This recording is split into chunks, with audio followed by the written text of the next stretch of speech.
what I see in Gibraltar are some really good services, some really dedicated staff, really working incredibly hard, delivering good services and frontline services. You know, what the GHA has tried to do over the last few years is to bring services back to Gibraltar, which is absolutely right. What we don't want is, if we can provide the services, why should residents have to go to Spain or to the UK? If we can provide those services safely in Gibraltar, that's exactly what we should be doing. We need to think about the future and future-proof ourselves for the future.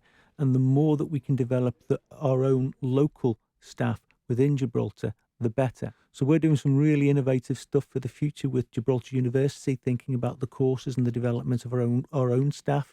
And I think the more that we can do that, the better. What you tend to find in most health systems the world over is there's too many barriers, there's too many different organizations, there's too many interfaces, and that breeds and makes sure that we have breakdowns in communication.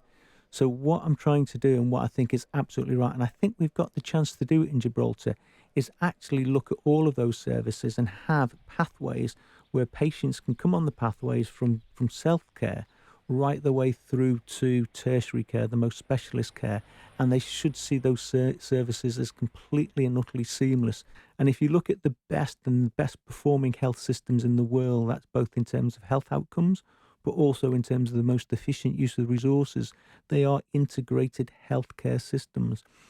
And I was asked the question, what would be success for me? You know, I'm on a 3-year contract, and what would be success? Well, what would be success at the end of those 3 years is that people from across the world came to look at Gibraltar and said they have got a really special integrated healthcare system that delivers first-class outcomes and does it within available resources.